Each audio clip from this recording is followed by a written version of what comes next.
Hello, I'm a member of the Coastal Conservation Association. We're a national nonprofit organization dedicated to the conservation and restoration of our marine resources. A vital part of our Pacific Northwest heritage is on the brink of collapse as a result of the commercial overharvest of our region's wild fish. Our wild salmon and steelhead are in crisis, and many of our native runs are threatened or face extinction. Over the last century, hundreds of Pacific Northwest salmon and steelhead runs have disappeared forever. Just take a look at the list on this slide and you'll see a sample of what I mean. And dozens more in the Pacific Northwest may vanish soon. These are just some of the examples of wild fish in the Columbia Snake River Basin that are threatened or endangered with extinction. We probably all have our theories on how this came about. Through habitat destruction, hydroelectric dams, and hatcheries all play a role in managing and recovering our fish population. But the most overlooked and immediate threat to recovery is the overharvest of wild fish and the underharvest of hatchery fish. That's because abundant hatchery fish are usually intermingled with weak wild stocks. Non-selective inland commercial fishing tends to catch too many wild fish and catches too few hatchery fish, and fisheries managers have not adequately recognized the importance of targeting hatchery fish while further protecting the wild stocks. The lesson is simple. We need to increase our harvest of hatchery fish while allowing more wild fish to reach the spawning ground. But a major impediment to this lesson, however, is that the predominant gear used by inland commercial fishermen is the gillnet. Early in the last century, commercial fishing gear that was much more suitable to selective fishing than those in use today was outlawed. The only options available for inland commercial fishermen were, and still are, gillnets and purse seines. Gillnets are lethal, indiscriminate methods of harvest, not suitable for the sorting and unharmed release of non-targeted wild fish. Just take a look at the next slide and you'll see what I mean.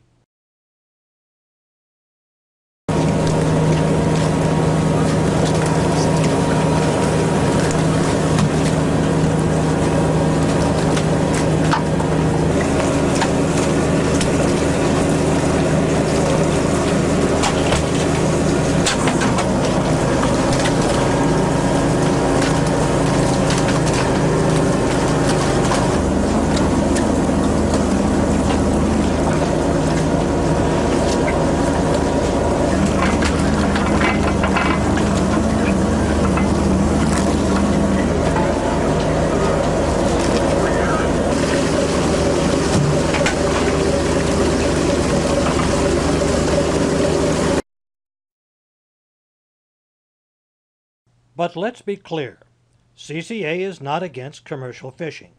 CCA is against commercial fishing using gillnets. We understand that commercial fishing has value for our citizens and our communities and that it does contribute to the Northwest economy and culture. But just as other industries involving depleted natural resources have had to alter their equipment or methods, the commercial gillnet industry must do the same. Here are some examples of the consequences of gillnet injury. These fish were entangled or ensnared in gillnets but escaped. Virtually all salmon with moderate to severe gillnet injury fail to spawn, and 80% die within 1 week. Even minor injuries retard sexual maturity and reduce their ability to spawn. Despite costs of nearly $1 billion a year, our wild salmon and steelhead are edging closer and closer to extinction. Did you know that about 25 to 30% of your electric bill goes toward wild fish recovery? And yet we continue to allow the use of gillnets for inland commercial fishing. Gillnets are a major contributor to the lack of recovery of our wild salmon and steelhead. It seems clear that gillnets should be banned in the Pacific Northwest. But there are also hidden consequences to the use of gillnets. These photos, taken of victims of gillnets recovered from Puget Sound, graphically illustrate the deadliness to all manner of marine life from gillnets. As you can see from this slide, during the period 2002 to 2010, over 95% of all the derelict nets recovered from Puget Sound were gillnets. The source of this data is Natural Resource Consultants Incorporated, the organization contracted to remove the nets. The lethal impacts of derelict gillnets became apparent as divers began removing the nets from Puget Sound. Derelict gillnets have a devastating impact on multiple marine species and habitats.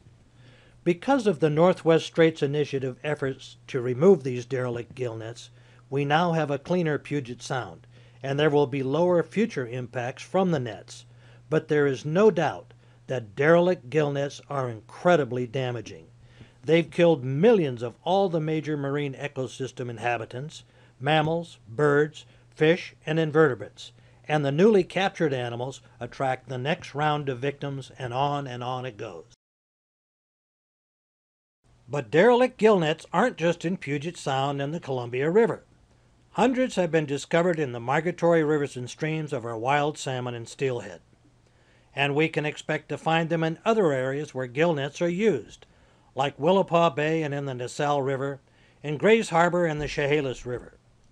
This photo, for instance, is of a derelict gillnet and its ravaged victims in one of our region's most important freshwater estuaries.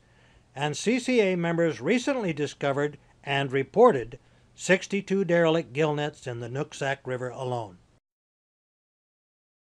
Recognizing in the past that our wild salmon and steelhead were in trouble, the Hatchery Scientific Review Group was established by an act of Congress over a decade ago to determine the problems and to offer science-based solutions for our wild salmon and steelhead recovery.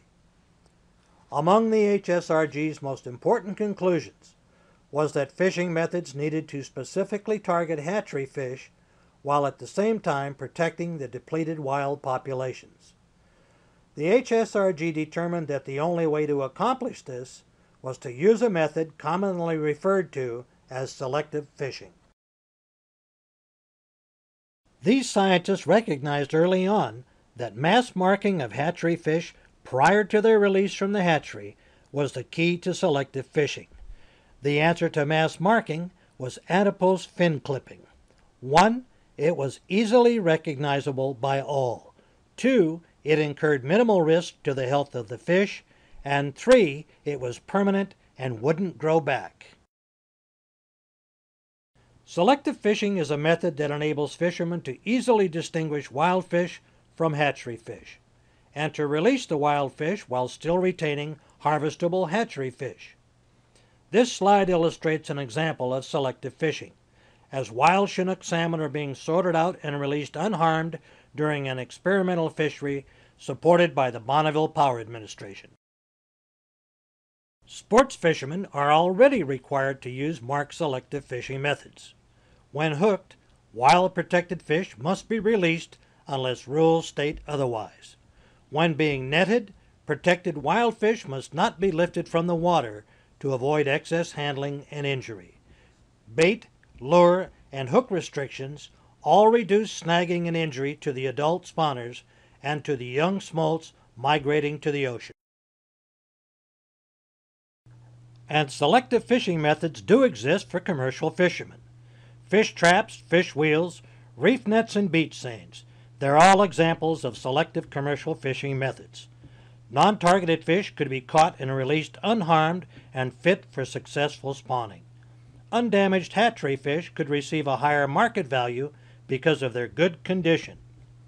Fishing seasons could be extended, not closed prematurely, due to excessive bycatch of endangered species. Catch allocations could be adjusted more accurately, and wild fish recovery would not be undermined because of overharvest bycatch. But progress is being made. State and federal agencies have been running alternative commercial selective fishing trials for the last couple of years. Trials on the lower Columbia River have been less than positive for fish traps, and not much data has been gathered on fish wheels. But the beach seines, and in particular the purse seines, have shown very positive results. The mortality rate of wild salmon caught with the beach seine and purse seines has been less than 0.1%. The 2010 test showed the gear to be very efficient and basically harmless to the fish.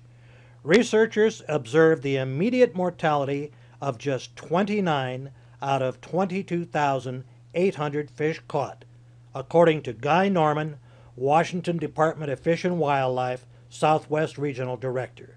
This is great because this is a very positive reminder that there are viable alternative fishing methods for inland commercial fishermen.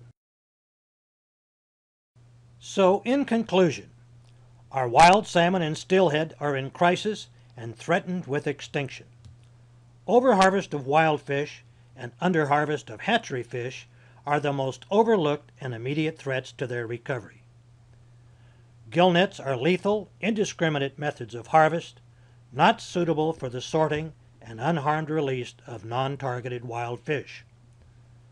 The laws restricting selective methods of inland commercial fishing must be changed, and gillnets must be banned. Billions of dollars have been spent on recovery efforts, and non-selective fishing is undermining those investments. All salmon and steelhead fishermen, commercial and sports anglers alike, must be required to use marked selective fishing methods. Clearly, the cheapest, least complicated, and most immediate answer to these threats is selective fishing. CCA is dedicated to solving the problem. CCA is a national nonprofit organization dedicated to the conservation and restoration of our marine resources. CCA successes throughout the country include gillnet bans, bycatch reduction, derelict gear removal, habitat restoration, artificial reef construction, and numerous other marine conservation issues. We represent recreational anglers and marine resource managers on fish and wildlife commissions, advisory groups, in state capitals, the U.S. Congress, and in the courts.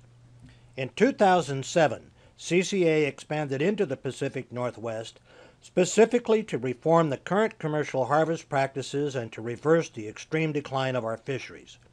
We now have over 9,000 members in 30 local chapters throughout the Pacific Northwest region, and we're growing. So, what can you do? It's simple. Join CCA. There is power in numbers. The larger the group of potential voters on an issue, the more attention it receives from their legislators. You'll receive Internet action alerts where we help you contact your legislator on important marine conservation issues. You'll get newsletters and e-newsletters to keep you informed on local issues.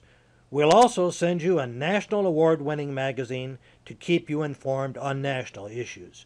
You'll be part of a local, state, and national structure that is designed for results and gets them. You'll also have state and federal lobbyists representing you as a member in your own legislature in Washington, D.C. And most importantly, you'll be doing your part to help conserve and restore our marine resources for yourself, for your children, and for your grandchildren. Well, thank you for allowing me to share this critical information with you. If you'd like to know more about CCA or you'd like to offer your support, please check out our website at www.ccapnw.org.